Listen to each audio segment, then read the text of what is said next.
Superfudge by Judy Blume, Chapter 12. Tootsie Speaks Out. One morning in May, Fudge woke me. "Hurry up," he said. "You're going to be late for school."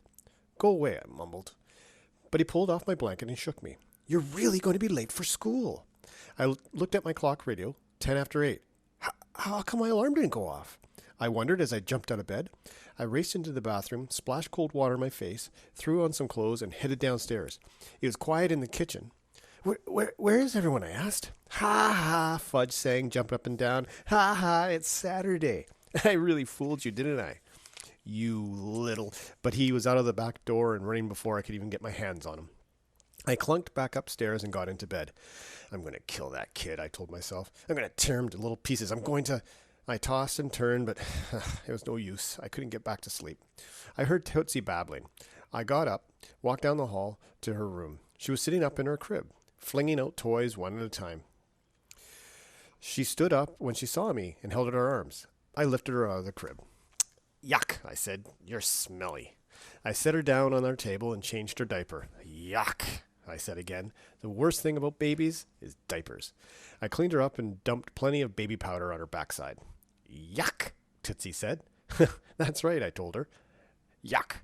I carried her down to the kitchen, put her in her high chair, and gave her a bowl of dry cereal to nibble on.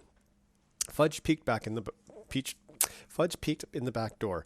As soon as he saw me, he took off again. But this time I chased him, and when I caught him, I turned him upside down, then tossed him over my shoulder and carried him back to the house. "I'll scream," he says. "You do, and you're dead," I told him. "If you hurt me, I'll tell," he said. "Go ahead and tell." And I kicked open the kitchen door.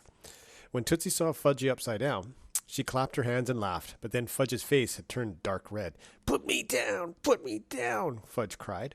"Never," I said. "It was just a joke," he whined. "Can't you even take a joke?" "Some joke." Fudge kicked and hollered, "Put me down!" "Say please," I told him. "Please." "Please what?" I asked. "Please put me down." "Say you'll never wake me up on a Saturday morning again."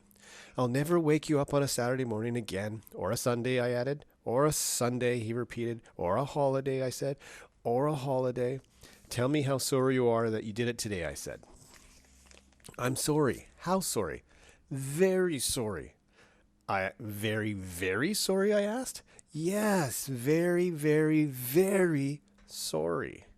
I stood him up and watched as the blood drained from his face and his color changed from bright purple to flesh. "Ha ha," he said, wriggling away from me. "I had my fingers crossed behind my back the whole time, so ha ha, none of what I said is true." He dashed out the back door again. I just shook my head. "Yuck," Tootsie said, and she tossed her bowl of dry cereal to the floor. "How come you're up so early, Peter?" Mom asked an hour later as she pulled her robe around her and yawned. "It's a long story," I said. "Well, it's certainly a beautiful day." "No point in wasting it." She poured a cup of milk for Tootsie. "Where's Fudgy?" "Outside with Turtle," I said. "He's such an early bird," Mum said. "The early bird catches the worm." The Mum nodded and made herself a cup of coffee. I went over to Alex's house. "Let's do something exciting today," I said. "Like what?" Alex said. That's the problem. I don't know. We could dig worms for Mrs. Multor," Alex suggested. "Nah, it's too early for worms. I told her the fattest ones aren't ready until summer. Or late summer." "Well then, what?" "We have to think," I said. We sat on the sofa watching stupid Saturday morning cartoons for the next hour. I got an idea in the middle of Spider-Man. "How about a picnic?" I said. "It's a perfect day for a picnic." "Where would we have it?" Alex asked. I don't know." Alex scratched his head. "How about the lake? We could watch the university crew rowing while we have lunch." Yeah, that's a good idea," I said. "What have you got to eat?" Probably nothing," Alex said. We both went into the kitchen. "My mother shops on Saturday afternoons." He opened the refrigerator. "I was right," he said, slamming the door. "Nothing." "My father shops on Fridays," I said. "Let's go see what we have." At my house, we found cold chicken, tomatoes, rye bread, fresh fruits, and frozen lemonade. "Great," Alex said. "Let's pack up." I went to work making sandwiches while Alex fixed a thermos of lemonade. "Don't forget the salt," Alex said. "Right, and the mayonnaise," I added. "You can't bring mayonnaise on a picnic," Alex said. "Why not?"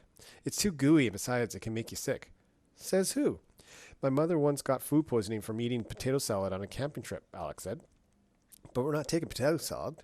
"It was the mayonnaise in the potato salad that made it," Alex said. But we're not going camping, I argued. We're just going to the lake. I don't want any mayonnaise on my food, Alex said. None. Okay, fine, I told him, and I spread mayonnaise on 2 pieces of bread. On my 2 pieces of bread. And don't forget the salt.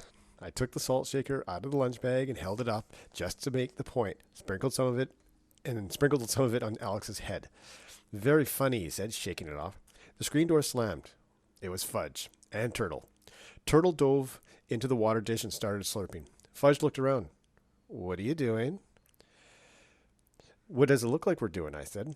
Making lunch, Fudge said. That's right, we're going on a picnic. We are? Fudge asked. Not we, I told him. Us, me and Alex. Where are you going for a picnic? The lake. I'll come too. Oh, no you won't, I said. Why not? He asked. Because you're not invited. That's why. But I like picnics, and I like the lake. Too bad. And I said I was sorry, remember? Yeah, I said, and you also told me you had your fingers crossed behind your back, so everything was a lie. That was a joke, Fudge says. I didn't really have them crossed. You know what happens to kids who lie, I asked. No, what? You'll find out. And I shoved him out of the way. He ran back. He ran out back calling, Mommy, Mommy, please can I go to the lake with Pita? No, Mom said. Why not? Because it's too far. There's a lot of traffic on the road. Fudge stomped his feet and yelled, I want to go to the lake. I want to go on a picnic too. And when he saw us come outside with our lunch bags, he raced towards me and attached himself to my leg. Take me, take me, take me, he begged. Get lost, I said, kicking my leg free. Call Daniel. Count ladybugs. Do something. Fudge covered his ears with his hands and opened his mouth and screamed. He's going to wind up with a sore throat, Alex said. Come on, I said. Let's get out of here. We hopped on our bikes and coasted down the driveway. Fudge picked up a couple of rocks and hurled them at us. But he missed. We could still hear him screaming 2 blocks away. Alex had to be home for his piano lessons at 3:30, and by then we'd seen enough of the crew rowing and more than enough of the bugs down by the lake. Mom and Dad were working in the garden when I rode into the driveway, and Tootsie was asleep in a lounge chair. Did you have a nice picnic, Mom asked. It was fun, I said. A lot of ants, but fun. Don't forget to rinse the thermos, Dad said. I won't, I said. Where's Fudge? I haven't seen him since you left, Dad said. Oh, he's probably at Daniel's, Mom said. He was very angry. I noticed. At 4, the phone rang. It was Daniel's mom. She asked me to tell Daniel it was time to go home. He's not here, I said. Well, then where is he? She asked. I don't know. I said, wait a second. I put down the phone, went to the back door and called, It's Mrs. Mannheim. She's looking for Daniel. Mom ran into the house, wiping her hands on her jeans. She picked up the phone. Mrs. Mannheim? We thought Fudge was at your house. No, not since 11:30 or so. You found what? Oh, no, you don't suppose. Yes, of course, right away. And she hung up the phone. What is it? Dad asked. He was standing at the door listening. She found Daniel's piggy bank. Smashed. All the money is gone. Mum zipped upstairs to Fudge's room, and Dad and I followed. Bonjour, Uncle Feather said. Where does he keep that bank Grandma gave him for his birthday? Mum asked, ignoring Uncle Feather. Here it is, I said, finding it on the shelf, and it's empty. Bonjour, stupid, Uncle Feather said. Oh, shut up, I told him. Shut up yourself. How much do you think he had in there, Mum asked. About $2.50, I said. He was counting it the other night. So between them, they have close to $7, Mum said. 7, Uncle Feather repeated. 7. They can't get far on $7, I said. Peter, please, Mum said. A few minutes later, Mrs. Mannheim pulled up in a red sports car. She was wearing cut-offs, a T-shirt that said ski the bumps, and sneakers with the toes cut out. Her hair was in one long braid that hung down her back. We think they might have gone to the lake, Dad told her. The lake? Mrs. Mannheim said. My goodness, Daniel can't swim. Neither can Fudge, Mum said. Yes, he can, I told her. He can doggy paddle. Peter, please. Anyways, why would they want to go swimming in the lake, I asked. It's too gloopy for swimming. Peter, please, Dad said. Please what? I finally asked. Please be quiet. We're thinking. Let's not waste any more time, Mrs. Mannheim said. The sooner we start looking for them, the sooner we might find them. Warren, Mum said, you go with Mrs. Mannheim and I'll stay here with Peter, just in case they try to phone us. When they left, Mum asked me to bring Tootsie inside. She was still sound asleep on the lounge chair. I picked her up and carried her into the house. She opened her eyes, and when she saw it was me, she smiled and said, Yuck! At 5, the phone rang. This is it, I thought. It's all over. They found him, splattered across the road, and his bike all in a mangled mess. Or maybe the Princeton crew had found him. Maybe they dragged him out of the lake, his face blue and swollen. I felt a big lump in my throat. If only I'd let him come on the picnic with me, none of this would have happened. If only I hadn't wanted to kill him when we woke up this morning. Now it's too late. I pictured the funeral, Fudge and Daniel side by side in small white coffins. Peter, would you get the phone? Mum said. I picked up the receiver. Hello? I almost couldn't get the word out. How was I going to tell Mum if it was bad news? Hi, Peter. Fudge, where are you? Guess.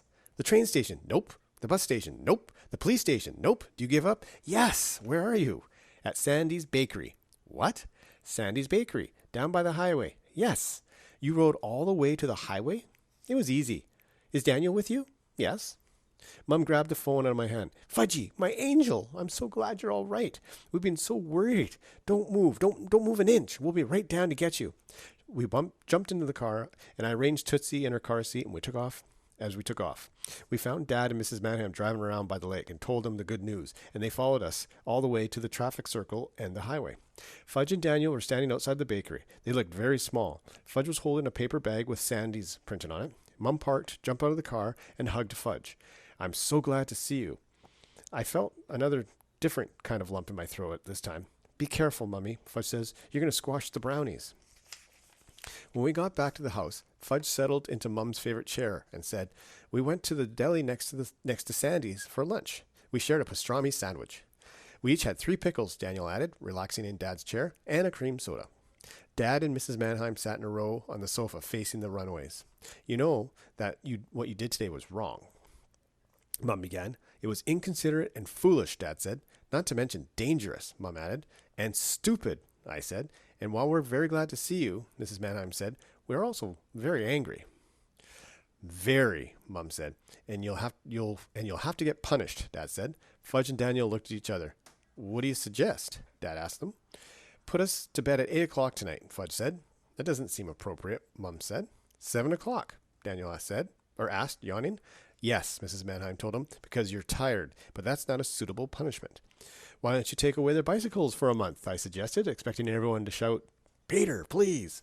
Suddenly the room was very quiet. No, Fudge shouted. Not fair, Daniel hollered. Mum, Dad, and Mrs. Manheim exchanged looks. I think that makes a lot of sense, Dad finally said. I think so too, Mrs. Manheim said. I agree, Mum said. I couldn't believe it. They're taking me seriously. But how will I get to school? Fudge asked, pouting. You'll walk, Mum told him, the way you did before you had bicycles. But, Mummy, Fudge began, if you love me, it's because I love you, Mum says. It's because we all love you and care about you. Fudge stood up and stomped his feet. I'm sorry I brought you any brownies.